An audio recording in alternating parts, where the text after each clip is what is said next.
Hello students, कैसे हैं आप सब लोग। आई होप आप लोगों ने नेशनल इनकम मनी बैंकिंग का कंप्लीट रिवीजन अभी तक देख लिया है। आज सुबह मैंने आपको मनी बैंकिंग का पूरा इन डेप्थ में डिटेल रिवीजन 35 मिनट्स के अंदर करा दिया। अभी मैं इसकी जितने भी प्रीवियस ईयर क्वेश्चंस है ना वो दिखाऊंगा, कैसे कैसे क्वेश्चंस पूछे जाते हैं, आपको आंसर्स कैसे लिखने हैं, फिर इसके बाद इसके एमसीक्यू कर लेंगे। आज आफ्टरनून तक हमारा पूरा का पूरा मनी बैंकिंग तक खत्म हो जाएगा। शाम को ADAS determination of income and employment, इसके अंदर 4 चैप्टर है, वो पूरा डिटेल में अच्छे से रिवाइज करेंगे, फिर उसके पीवाईक्यू बनाएंगे और फिर उसके एमसीक्यू। आज रात तक अगर आप चाहते हो कि होली को एंजॉय करो तो उस वाले दिन तभी एंजॉय कर पाओगे जो उससे पहले अपना सारा काम खत्म कर दोगे। तो प्लीज इस चैनल को सब्सक्राइब कर लो। एक एक वीडियो काम की है। एग्जाम में 7 डेज तक का पूरा गैप है, कंप्लीट 7 डेज का, और इसे प्लीज एक एक दिन बहुत क्रूशियल, इसे वेस्ट नहीं करो। ठीक है, तो स्टार्ट करते हैं इसके प्रीवियस ईयर क्वेश्चन। सबसे पहले question number 1, as per the following news publish in the, ऐसे क्वेश्चंस बहुत आते हैं इनडायरेक्ट क्वेश्चन कि जो न्यूज पब्लिश हुआ है इकोनॉमिक टाइम्स में 26 दिसंबर 2021 को, reserve bank of India has sold government securities worth ₹8,000। अच्छा, आरबीआई अभी बताया था सुबह मैंने, आरबीआई सेल करता है सिक्योरिटीज को, क्या चीज कंट्रोल करने के लिए। और शुरू के जो 15 मिनट है रीडिंग टाइम, वो गेम चेंजर होगा। मैं बताऊंगा आगे चल के जैसे एग्जाम क्लोज आएगा कि स्टार्टिंग के 15 मिनट्स का आपको कैसे यूटिलाइजेशन करना है। तो आपको रीड करके समझ जाना है आरबीआई सिक्योरिटी को सेल कब करता है, इन्फ्लेशन को कंट्रोल करने के लिए। अगर कंट्री में इन्फ्लेशन है तो आरबीआई सिक्योरिटीज को सेल करेगा ताकि पब्लिक उसे खरीद ले, उनका पैसा ब्लॉक हो जाए, वो डिमांड ज्यादा ना करे। ठीक है, in secondary market over the last 4 weeks to drain out excessive liquidity. तो जनता के पास जो एक्सेस लिक्विडिटी है, ज्यादा पैसा है, डिमांड कर रहे हैं, उसे खत्म करने के लिए identify the likely cause and the consequences behind this type of action plan by the reserve bank. तो आरबीआई क्यों कर रहा है सब, क्या कॉन्सिक्वेंसेस है। So the given instance where reserve bank of India sold government securities in secondary market indicate towards inflation as a possible cause behind the action taken by RBI. तो RBI wants to control inflation. आप simple भाषा में लिख सकते हो कि RBI inflation control करना चाहता है by selling of securities. Reserve bank of India withdraw money from circulation and thereby reducing the lending capacity of the commercial bank. आप वो स्टेटमेंट लिखवाया था मैंने आपको कि इन्फ्लेशन कंट्रोल करने के लिए आरबीआई सेल करेगा तो पब्लिक उसको खरीदेंगे, पब्लिक पैसा विड्रॉ करेंगे, विड्रॉ करेगा तो बैंक लोन नहीं दे पाएगा, लोन कम तो डिमांड कम, और ये इन्फ्लेशन की सिचुएशन कंट्रोल करने के लिए ही आरबीआई जो है वो कंटिन्यूअसली जो सिक्योरिटीज है वो बेच रहा है। In this process the economy will experience contraction of credit, यानी पैसे कम होंगे ना, रेस्ट्रिक्शन ऑफ क्रेडिट हो गया, leading to reduction in consumption investment demand, consequently the inflationary pressure in the economy will get eased out. अब इन्होंने बहुत formal language में लिखा है, you can write in easy और सिंपल लैंग्वेज कि to control inflation, to reduce inflation और to get economy in equilibrium. इस तरीके से आप सिंपल भाषा में लिख सकते हो। बात वही है, आरबीआई सेल करेगा सिक्योरिटीज को इन्फ्लेशन के कंट्रोल करने के लिए। Next, read the following text carefully, discuss briefly the relevant function of the central bank। आपको बताना है सेंट्रल बैंक का कौन सा फंक्शन है। Recently RBI conducted a statutory inspection for supervisory evaluation against a commercial bank. The commercial bank was imposed with stringent penalties owing to the deficiency in regulatory compliances. As per the central bank, the inspection revealed non-compliances vis-a-vis different direction issued by RBI on the following: ATM card frauds, ensuring integrity and quality of data, loan to small borrowers। तो यार ये जहाँ पे supervisory की बात चल रही है, इंस्पेक्शन करने की बात चल रही है, फाइन पेनल्टी की बात करनी चल रही है, वो bankers bank and supervisory bank. ठीक है, bankers bank and supervisory bank एक ही फंक्शन है, वो आप एक साथ लिख सकते हो, खाली सुपरवाइजरी फंक्शन लिखोगे तो भी चलेगा। Under which the reserve bank of India regulate करता है। अब जो सुपरवाइजरी फंक्शन आपने पढ़ा हुआ है ना, उस फंक्शन को बस आपने एक्सप्लेन कर देना है और कुछ नहीं करना। ठीक है, next, reserve ratio and credit creation are inversely related. अब ये मैंने तुम्हें अच्छे से रिवाइज कराया था कि जितना रिजर्व रेशियो बढ़ता चला जाएगा, रिजर्व रेशियो जितना बढ़ता चला जाएगा, क्रेडिट क्रिएशन जो है, जो इकोनॉमी में क्रेडिट का क्रिएशन हो रहा है, अगर रिजर्व रेशियो बढ़ता चला जाएगा तो जो क्रेडिट क्रिएशन है इकोनॉमी के अंदर वो क्या होता चला जाएगा, कम होता चला जाएगा। जितना ज्यादा रिजर्व रेशियो बढ़ेगा, क्रेडिट क्रिएशन उतना ही क्या होगा, कम होगा। आपको जस्टिफाई करना है, एक एग्जाम्पल के साथ। तो यस आप लिख दोगे इनवर्स रिलेशनशिप है between reserve ratio and credit creation, as reserve ratio increases the credit creation decreases and vice versa. और आप बताओगे मनी मल्टीप्लाई का फॉर्मूला 1 रिजर्व रेशियो, उसी रिजर्व रेशियो की बात कर रहा है, credit creation equal to initial deposit into money multiplier. तो ये आ जाएगा आपका क्रेडिट क्रिएशन हो जाएगा, इसे टोटल डिपॉजिट भी कहते हैं। ठीक है, अब ये रिजर्व रेशियो 10% है तो मनी मल्टीप्लायर हो गया आपका कितना, मनी मल्टीप्लायर 10 टाइम्स हो गया। इनिशियल डिपॉजिट 10,000 है तो मनी मल्टीप्लायर कितना हो जाएगा 10 टाइम्स, यानी कि 1 लाख रुपए। रिजर्व रेशियो अगर 25% हो गया तो मनी मल्टीप्लायर क्लास 1/0.25 आएगा 4, मनी मल्टीप्लायर आएगा 4 टाइम्स। इनिशियल डिपॉजिट है 10,000 का, मनी मल्टीप्लायर है 4 टाइम्स 10,000 इंटू 4 कितना आ गया आपका 40,000। ठीक है, from the above calculation we can conclude that higher the reserve ratio lesser the credit will created by the commercial bank। तो बस आपने सिंपल भाषा में बहुत अच्छा आंसर दिया है, आप बिल्कुल एग्जैक्टली ऐसा आंसर लिख सकते हो। उसके लिए आपको लिखने की प्रैक्टिस करनी पड़ेगी। वीडियो देखो और ट्राई करो कि आप कैसे लिखोगे, सोचो एक बार बैठ के कि आप इसका आंसर कैसे राइट करोगे। Explain the government bank function, तो जो बैंकर्स बैंक है, गवर्नमेंट बैंक है, सुपरवाइजरी बैंक है, उसी तरीके से जो गवर्नमेंट बैंक है उसके फंक्शन लिखने, वो फंक्शन एक्सप्लेन करना है सेंट्रल बैंक का। यानी कि जो फैसिलिटी कमर्शियल बैंक अपने डिपॉजिटर्स को, पब्लिक को देता है, वही फैसिलिटी सरकार को कौन देता है, कमर्शियल बैंक नहीं, आरबीआई। तो आरबीआई सरकार के अकाउंट्स को मैनेज करता है, आरबीआई सरकार की इवन मदद भी करता है और सरकार को फाइनेंशियल हेल्प करता है, सरकार के पॉलिसी फ्रेम करने में सरकार की मदद करता है। तो सरकार का जो बैंक है वो सेंट्रल बैंक है। Using a hypothetical numerical example explain the effect of rise in the reverse class reserve ratio on credit creation by the commercial bank. Same वही क्वेश्चन है लेकिन पैटर्न अलग है। कह रहा है कि एक हाइपोथेटिकल कोई भी एग्जांपल ले लो और एक्सप्लेन करो राइज इन रिजर्व रेशियो। अगर रिजर्व रेशियो बढ़ रहा है, पहले 10% ले लो, फिर आप 25% ले लो। अगर बढ़ रहा है तो क्रेडिट क्रिएशन पे क्या इंपैक्ट पड़ेगा? अगर 10% लोगे तो ये कितना हो जाएगा, यह होगा 10 टाइम्स, 25% में 4 टाइम्स। यहाँ इनिशियल डिपॉजिट लो 10,000 का, यहाँ पे ले लो 10,000 का, तो यहाँ हो गया 1 लाख रुपए और यहाँ हो गया आपका 40,000। तो आप देखोगे रिजर्व रेशियो जो है अगर वो बढ़ता है तो जो क्रेडिट क्रिएशन है टोटल इकोनॉमी में वो कम हो रहा है। पहले 1 लाख हो गया, अब 40,000 इनिशियल डिपॉजिट जबकि सेम है। तो वही है, यहाँ पे देखो रिजर्व रेशियो 0.2 ले लिया यानी 20%, यहाँ पे 50% ले लिया 0.5, तो मल्टीप्लायर होगा 0.2, 20% में होता है 5 टाइम्स और 50% में होगा 2 टाइम्स। इनिशियल डिपॉजिट को आपने देखो 1000 ले लिया, 5 टाइम्स में जो टोटल डिपॉजिट क्रिएशन हो गया, क्रेडिट क्रिएशन बोलो चाहे टोटल डिपॉजिट बोलो, बात बराबर है। अब ये बात ध्यान रखना, कई बच्चे गलती करके आएंगे, टोटल डिपॉजिट बोलो या क्रेडिट क्रिएशन बोलो, ठीक है, वो दोनों बराबर है। तो ये 5,000 2,000 दिख रहा है कि जैसे जैसे रिजर्व रेशियो बढ़ रहा है आपका क्रेडिट क्रिएशन घट रहा है। बिल्कुल सेम वही आंसर लिख सकते हो जो आपने पहले लिखा था, एग्जैक्टली सेम। तो above example deficit the effect of rise in reserve ratio on credit creation by the commercial bank। तो रिजर्व रेशियो बढ़ रहा है तो क्रेडिट क्रिएशन घट रहा है। As per the announcement made by the Governor of Reserve Bank of India on 4th of May 2022, it has been decided to increase the cash reserve ratio by 50 basis point। यानी cash reserve ratio 4% से बढ़कर 4.5% हो गया, 50 basis point से वो बढ़ गया है। अगर कैश रिजर्व रेशियो बढ़ता है, वो कब बढ़ता है? इन्फ्लेशन को कंट्रोल करने के लिए। तो ऑब्वियसली आंसर उसी के अराउंड घूमेगा।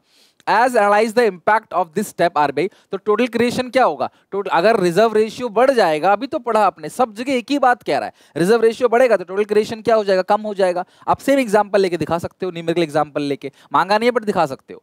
Explain the store of value, तो जो मनी का फंक्शन है ना, store of value secondary function जो पढ़ाया था आपको, वो आपको एक्सप्लेन करना है। बताओ, मैंने आपको जितना भी रिवीजन किया उससे बाहर ना पेपर में आया है ना पेपर में आएगा। तो आप क्वेश्चन देखो, थोड़ा सा क्वेश्चन ने केस बना देता है, कहानी सी बना के आपको पूछ लेता है। So the total amount of credit creation economy depend upon the amount of initial deposit and cash reserve ratio. As increase in CRR by RBI may lead to lesser availability of deposit with the commercial bank, यानी वो loan कम देगा। This may class curtail the lending capacity of, this may reduce, आप ये word use करना, reduce the lending capacity of the commercial bank, thus adversely affecting the total credit creation in the economy. Or money in the form of wealth can be stored easily for future use. Money is the most convenient and economical way to transfer purchasing power from present to future use. It is durable in nature and occupies less space for storage. आप और भी कोई point add करना चाहते हो, you can add, जो मैंने notes पे लिखवाया है सेम वो भी लिख सकते हो। 10 लाख बच्चे पेपर देने बैठे हैं, कौन क्या लिखेगा क्या पता, तो आप अपने हिसाब से जो लिखोगे वो सही होना चाहिए, पैटर्न लिखने का चाहे आपका जो भी हो।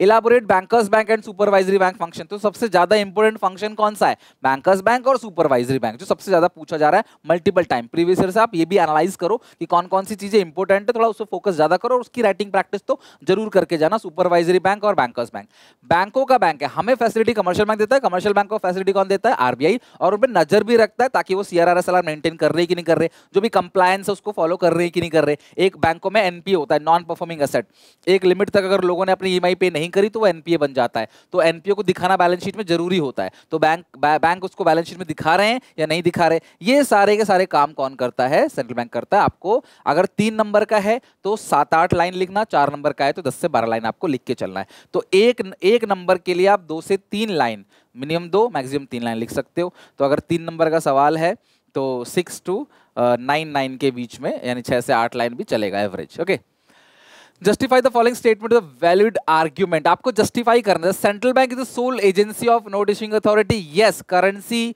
जो है इशू करता है, central bank is the sole authority for issuing currency note in economy. This ensure uniformity of the issue of currency and give central bank the control over the money supply in the economy. Money supply को control कौन करता है class? Control करता है RBI. तो RBI अकेली ऐसी agency है जो क्लास यूनिफॉर्म तरीके से नोट्स को इशू करती है, सोल एजेंसी है। Money serve as a measure of standard deferred. Yes, बिल्कुल करेक्ट है। Deferred payment are contracted to the made at some future date. Deferred payment मतलब क्या है? जो आप फ्यूचर पे पेमेंट करते हैं, कोई कॉन्ट्रैक्चुअल पेमेंट करते हो, तो मनी हेल्प करता है such transactions of borrowing and lending. Hence money serve as a standard of deferred payment. तो money standard of deferred payment को सर्व करता है। Read the following text carefully.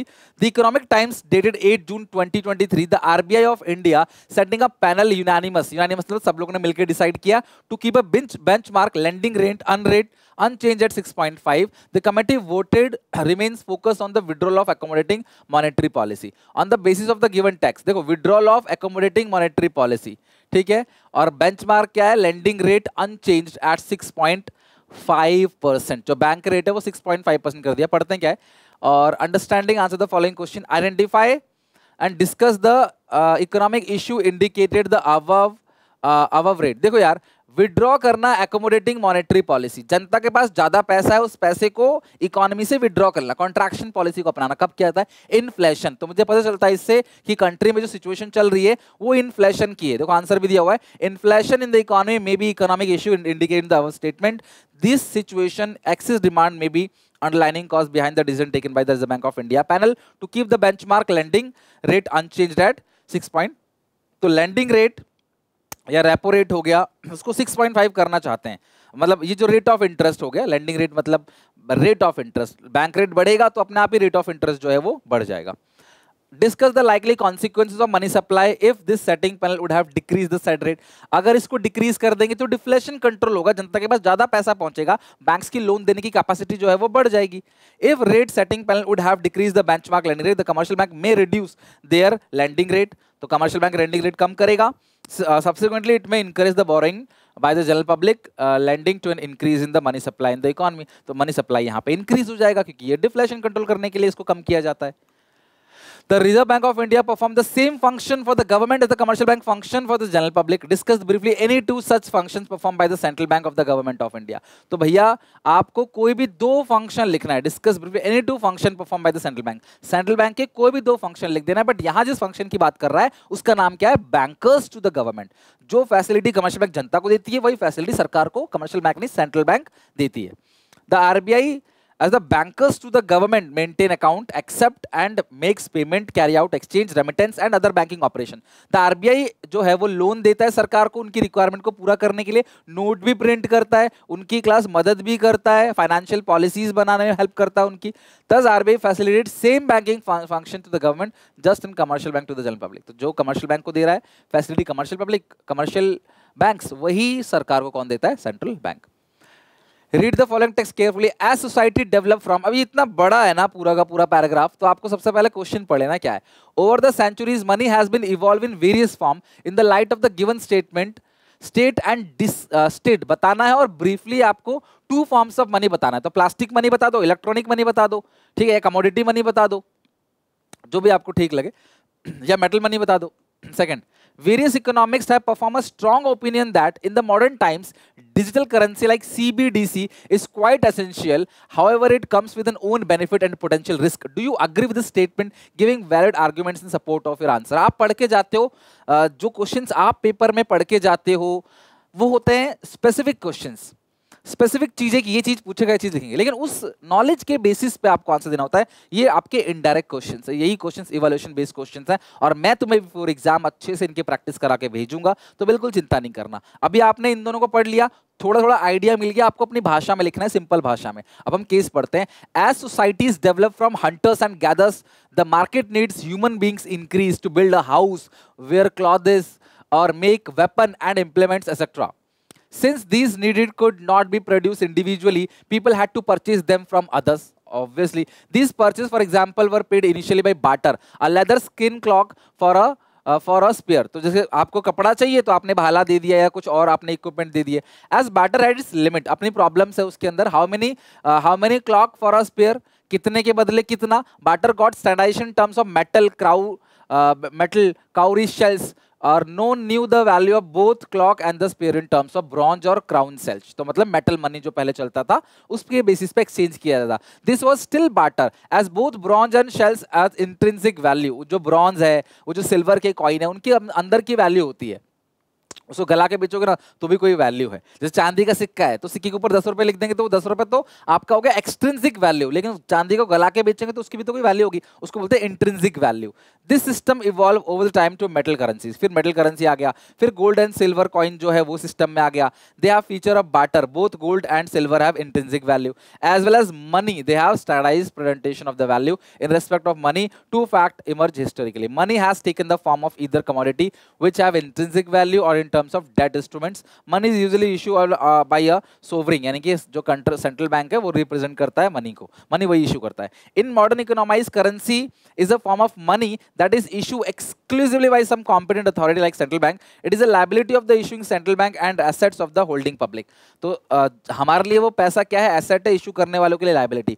Currency is usually issue in paper form, but form of currency is not defining characteristics. In the recent past, the Reserve Bank of India issues central bank digital currency. जो CBDC हम पढ़ रहे थे ना, वही central bank का digital currency है. ये ऐसी करेंसी जो सेंट्रल बैंक इशू करता है डिजिटल फॉर्म में. It serve all the purpose of a paper currency in different form.